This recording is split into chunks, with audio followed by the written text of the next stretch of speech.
Logic controller PLC. PLC માં આપણે basic 3 gate છે, એન્ડ, ઓર અને નોટ, તે આપણે લાસ્ટમાં જોયા, તે વિડીયો છે. તેના પછી હવે આપણે નવા જે એના પછીના 4 ગેટ છે તેના વિશે આપણે અભ્યાસ કરવાનો છે. સૌપ્રથમ આપણે જોઈએ કે NAND gate, NAND. NAND gate એ એન્ડ ગેટનું ઇન્વર્ઝન છે. એટલે આપણે શું કર્યું, એન્ડ ગેટમાં સૂત્ર શું બને છે, y બરાબર a into b. જ્યારે NANDમાં શું બનશે, y બરાબર a no b, a into b નો 12 થશે. તો જ્યારે આપણે આ સૂત્ર પ્રમાણે લેડર ડાયાગ્રામ બનાવવા જઈએ તો શું થાય છે કે બંને જે વેરિયેબલ છે a અને b એ બંને ઇનપુટ્સ છે તે મલ્ટીપ્લિકેશનમાં છે. હવે આપણને શું કરવું પડશે, પહેલા આને અલગ પાડવા પડશે. તો આને અલગ પાડવા માટે આપણે ડી મોર્ગન્સ થિયરમ છે તેને એપ્લાય કરવાની છે. ડી મોર્ગન્સ થિયરમ શું કહે છે કે change the line, cut the sign.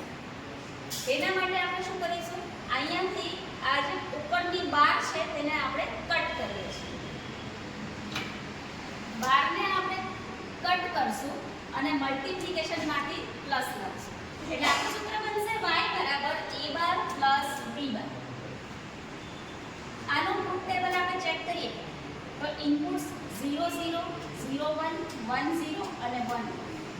આ બે ઇનપુટ છે એટલે 2 4 કોમ્બિનેશન છે. તો 4 કોમ્બિનેશનમાં આઉટપુટ કેવી રીતે મળશે, આઉટપુટમાં શું થશે, આપણને ખ્યાલ છે કે એન્ડનું લોજિક છે a into b. a into b મતલબ કે મલ્ટીપ્લિકેશન કરો અને મલ્ટીપ્લિકેશનનું શું કરો ત્યાર પછી બાર કરો. તો આપણને શું મળે કે જ્યારે 0 into 0 મતલબ 0 મલ્ટીપ્લાય 0 આઉટપુટ 0 આવે અને તેનો બાર કરશો તો તમને આઉટપુટ 1 મળશે. તો આ સિમ્પલ જે NOR ગેટ, NAND ગેટ છે તેનું ટ્રુથ ટેબલ છે. હવે આપણે તેનું લેડર લોજિક ડાયાગ્રામ જોઈએ તો આપણે બિલકુલ આ જે સૂત્ર આપણું આવ્યું તે સૂત્ર પરથી આપણે ડાયાગ્રામ બનાવી શકીએ છીએ. કેવી રીતે, તો કહે કે a નો બાર એટલે આ a છે, a સ્વિચનો હું બાર કરીશ એટલે નોર્મલી ક્લોઝ સ્વિચ. b નો બાર પણ વચ્ચે તેની નિશાની છે પ્લસ, પ્લસ આવે એટલે બંને સ્વિચ હંમેશા પેરેલલમાં મૂકવી જોઈએ. એટલે a નો બાર પ્લસ b નો બાર બંને સ્વિચ પેરેલલમાં મૂકી આઉટપુટ તમને y મળે છે, આઉટપુટ y. ટેગિંગ પ્રમાણે જોઈએ તો ફર્સ્ટ સ્વિચને ટેગિંગ આપ્યું i 0.0, સેકન્ડ સ્વિચને ટેગિંગ આપ્યું i 0.1 અને આપણને આઉટપુટ મળે છે o 0.0.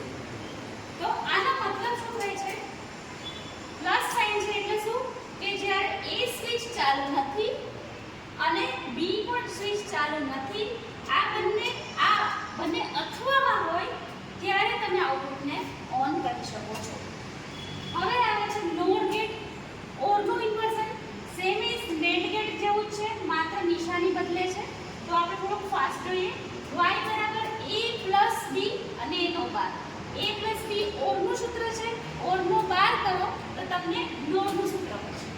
સેમ ઇઝ આપણે આ બંને વેરિયેબલને છૂટા પાડવા માટે ડી મોર્ગન્સ થિયરમ અપ્લાય કરશું. Change the sign, cut the line. તો શું થશે, a પ્લસ b ની સાઇન ચેન્જ કરી a into b બન્યું, લાઇન કટ કરી a નો બાર ઇન્ડિવિડ્યુઅલ, b નો બાર ઇન્ડિવિડ્યુઅલ. તો સૂત્ર બની ગયું y બરાબર a બાર into b બાર. હવે ટ્રુથ ટેબલ જોઈએ તો ટ્રુથ ટેબલમાં સેમ કોમ્બિનેશન્સ 0 0 0 1 1 0 અને 1. તો આની અંદર ઓર છે a પ્લસ b કરીશું અને ત્યાર પછી તેનો બાર કરીશું. તો a પ્લસ b કરીએ 0 પ્લસ 0 આઉટપુટમાં 0 મળે, તેનો બાર કરશું તો આઉટપુટમાં 1 મળશે. તો અહીંયા ઓરનું ઇન્વર્ઝન તમને આઉટપુટમાં જોવા મળશે. લેડર લોજિક ડાયાગ્રામ કેવી રીતે ડ્રો કરવાનો છે, હંમેશા આપણે સૂત્ર ઉપર કોન્સન્ટ્રેટ કરવાનું છે. સૂત્રમાં જ્યારે મલ્ટીપ્લિકેશન આવે તો તમે બંને સ્વિચને સિરીઝમાં મૂકો. હવે બાર હોય તો તમારે નોર્મલી ક્લોઝ સ્વિચ મૂકવાની છે. a નો બાર તો a નો bar a normally close multiply સિરીઝમાં, b નો બાર તો b નોર્મલી ક્લોઝ, આઉટપુટ તમારું y છે. તો આ રીતે તમે જો ડાયાગ્રામ બનાવો છો તો તમારું જે ટ્રુથ ટેબલ NORનું છે તે પરફેક્ટલી આની અંદર પ્રૂફ થશે. તો આમાં શું કહે છે, a નો બાર અને b નો બાર આ જ્યારે બંને એનર્જાઇઝ થાય તો જ તમારો આઉટપુટ y છે તે ઓન રહેશે. અત્યારે જોઈએ છે કન્ડિશન તમે જો a 0 છે, b 0 છે, ઇટ મીન્સ કે તમારું આઉટપુટ કેવું હશે, ઓન હશે. બરાબર, 0 0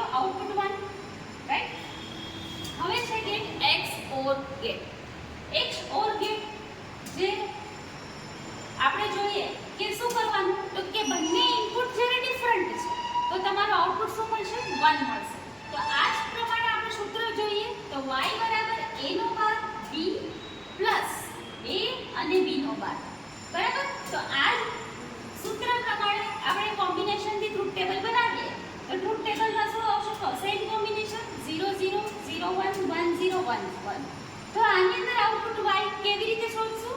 જ્યારે બંને ઇનપુટ ડિફરન્ટ, જો 0 અને 0 સેમ ઇનપુટ, આઉટપુટ 0, 0 અને 1 ડિફરન્ટ ઇનપુટ, આઉટપુટ તમારું 1, 1 0 ડિફરન્ટ ઇનપુટ, આઉટપુટ તમારું 1, 1 1 સેમ ઇનપુટ, આઉટપુટ તમારું 0. તો આનો લેટર ડાયાગ્રામ બનાવો છો તો આપણે સૂત્રને ફોલો કરીશું. અગેન સૂત્ર શું છે આપણું? a bar into b.